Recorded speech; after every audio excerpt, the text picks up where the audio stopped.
लगता है अमेरिका के राष्ट्रपति ट्रंप युद्ध के ऐसे ट्रैप में फंस गए हैं जिससे अब वो बाहर नहीं निकल पाएंगे।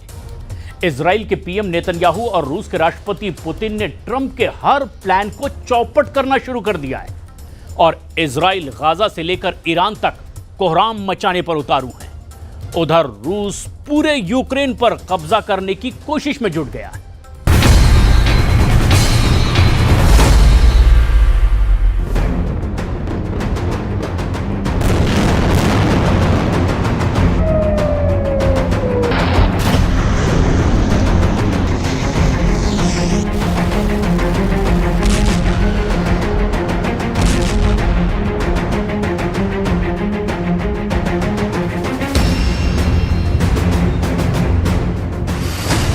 ट्रंप के जाने दुश्मन बने पुतिन और नेतन्याहू। रूस यूक्रेन जंग को 1200 दिन होने जा रहे हैं।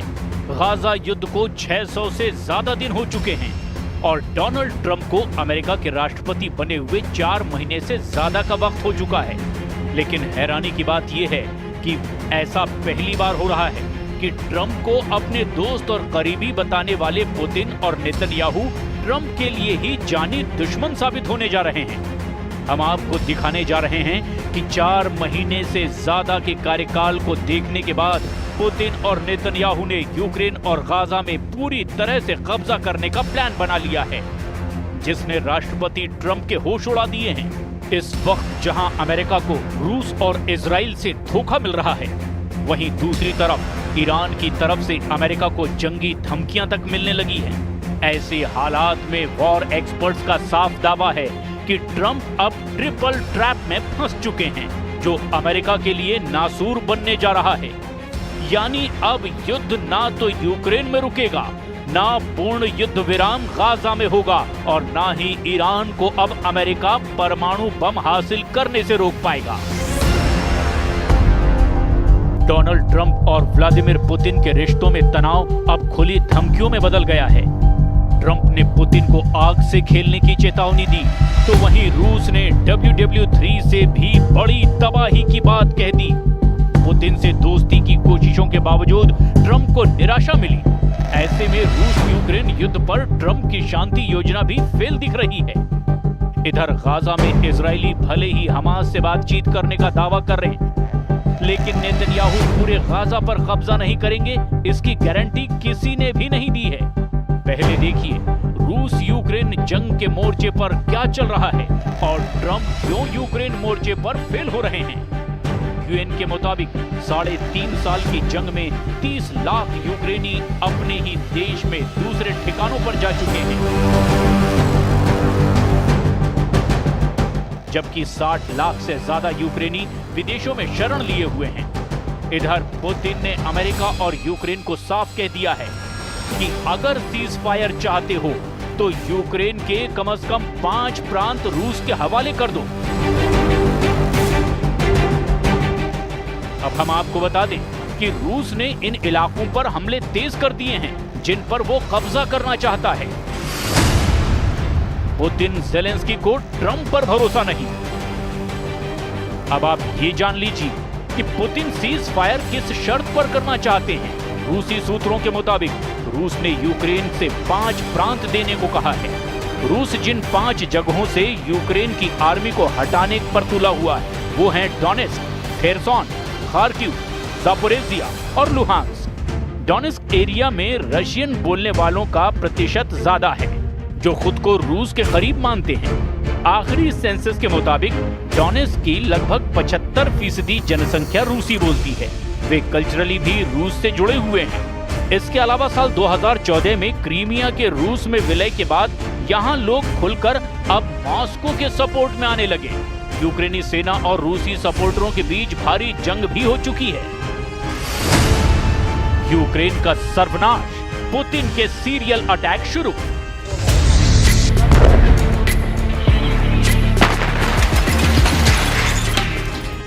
रूसी मिसाइलों के हमले, रूसी फाइटर जेट के हमले, रूसी ड्रोन के हमले, रूसी टैंक, तोप और रॉकेट से हमले यूक्रेनी सेना पर बेहद भारी पड़े हैं। जब से अमेरिका ने यूक्रेन से दूरी बनाई है, उसके बाद से यूक्रेन का एयर डिफेंस सिस्टम बेहद कमजोर साबित हुआ है। रूसी सेना आसानी से अब यूक्रेनी सेना को मार रही है। एक एक मोर्चे पर 300-400 से ज्यादा सैनिक मारे जा चुके हैं और अब हालात ये हैं कि महज 95 दिन में ही 524 मोर्चों पर 22,000 यूक्रेनी सैनिक मारे जा चुके हैं। पिछले 4 दिनों से जो तस्वीरें आ रही है वो भी बेहद भयानक है। रूसी हमलों से यूक्रेन का खार्किव इलाका आग का गोला बन चुका है।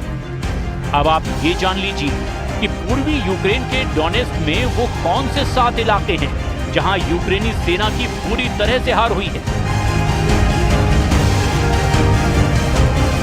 अमेरिका स्थित institute for the study of war यानी कि ISW के मुताबिक रूसी सेना महज 48 घंटे के अंदर यूक्रेन के 7 सीमावर्ती इलाकों में जबरदस्त बढ़त बना चुकी है। ISW के दावों के मुताबिक पूर्वी यूक्रेन के डोनेस्क क्षेत्र में सीवरस, टोरेट्स, प्रोकोवस और वेलिका नोवोसिल्का शहरों पर रूसी सेना ने कब्जा करने का दावा किया है। यहां तक कि यूक्रेन के जापोरिजिया क्षेत्र में बढ़त भी हासिल कर ली है। इसके अलावा रूस के बेलगरद शहर के उत्तर पश्चिम में मध्य डोमिटोवका, वर्खनोका म्यांस्के और उत्तर दिशा की तरफ प्रोकोस, वेलिका नोवोसिल्का पर पूरी तरह से कब्जा कर लिया है। रूस लंबे समय से यूक्रेन के लुहांस्क, डोनेस्क, खेरसोन और जापोरिजिया इलाकों पर सितंबर 2022 से कब्जा किए बैठा है। जहां कभी रूस को बढ़त मिल जाती है तो कभी यूक्रेनी सेना रूसी सेना को खदेड़ देती है। गाजा से ईरान तक ट्रंप का कार्ड फेल।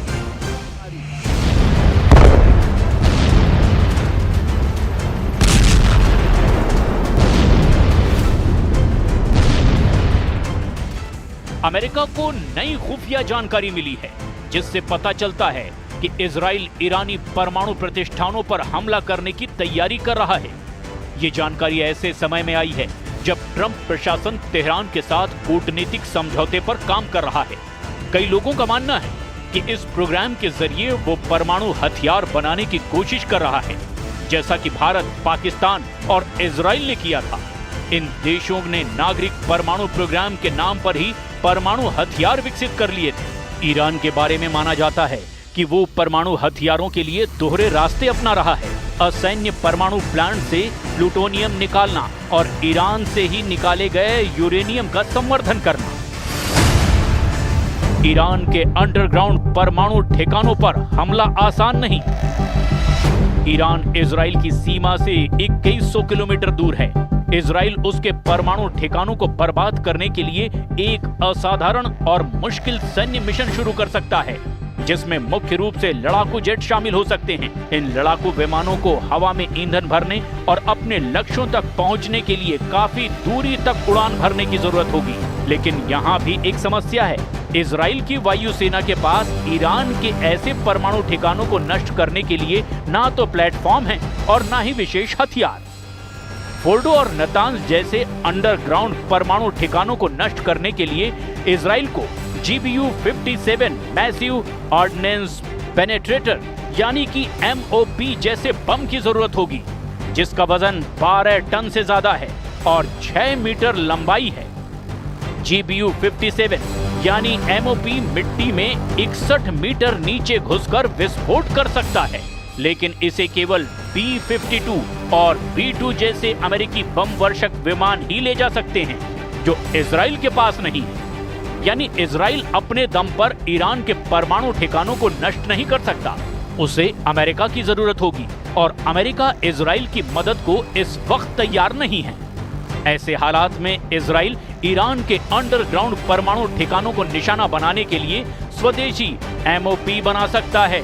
इजरायली MOP को या तो C-130 हरक्यूलिस विमान या फिर बैलिस्टिक मिसाइल से लॉन्च किया जा सकता है। इसमें से किसी भी प्लेटफॉर्म का इस्तेमाल करना रिस्की और तकनीकी चुनौतियों से भरा होगा।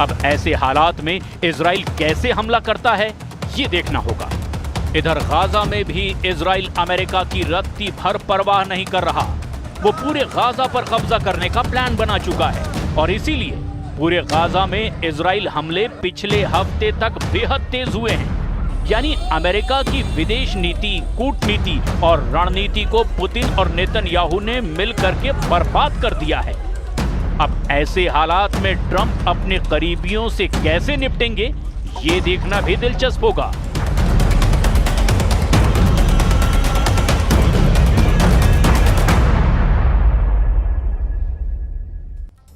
इजराइल के पीएम बेंजामिन नेतन्याहू ने ऐलान किया है कि वो किसी भी वक्त ईरान पर हमला कर सकते हैं और इसके लिए नेतन्याहू ने इजराइल एयरफोर्स को तैयार रहने का ऑर्डर दे दिया।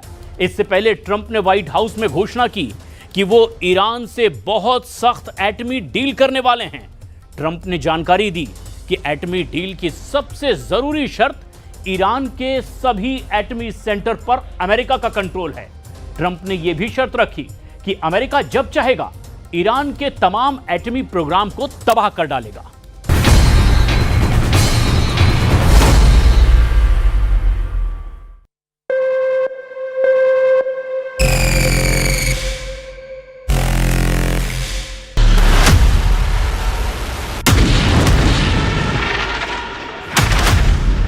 खाड़ी युद्ध को ट्रंप की नई डिमांड वर्ल्ड वॉर बनाने जा रही है।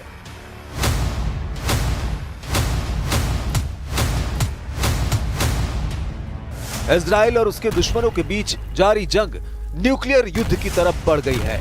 डोनाल्ड ट्रंप ने ईरान से एटमी डील की आखिरी और जरूरी शर्त मानने का प्रेशर बनाया है। वो शर्त ऐसी है जिसे सुन सुप्रीम लीडर अली खामेनेई का खून खौल गया है।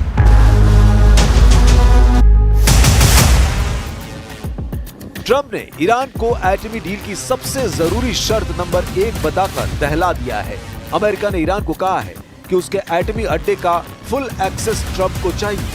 ट्रंप ने कहा डील में ईरान के सभी परमाणु ठिकानों को तबाह करने की छूट सुपर पावर के पास होगी। ट्रंप ने ऑर्डर देते हुए ईरान के एटमी अड्डे की निगरानी से लेकर वहां होने वाली हर गतिविधि पर नजर रखने का दावा ठोक दिया है।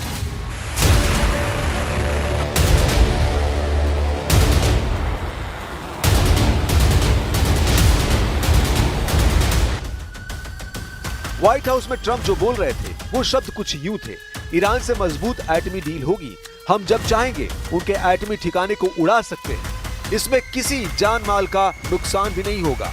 ट्रंप ने जिस हल्के लहजे में ईरान को एटमी डील का दाना डाला उसने इजराइल को गदगद कर दिया। नेतन्याहू यही चाह रहे थे। नेतन्याहू ने इसी वजह से ईरान पर हमले का प्लान तक कैंसिल कर दिया। ट्रंप ने नेतन्याहू को इसी वजह से शायद हमले के लिए रोक दिया। आखिर में नेतन्याहू जो चाह रहे थे ट्रंप ने वही शर्त ईरान पर थोप दी है। सवाल यह है कि क्या ईरान अब ट्रंप से कोई डील करेगा भी या नहीं? जवाब जग जाहिर है, डील होगी तो ईरान की शर्तों पर। ट्रंप के धमकाने से ईरान घुटने टेकने वाला नहीं, मगर ट्रंप जो कह रहे हैं उसे नजरअंदाज करना ईरान के लिए आसान नहीं होगा। I don't trust anybody. So no trust. I want it very strong where we can go in with inspectors, we can take whatever we want, we can blow up whatever we want, but nobody getting killed.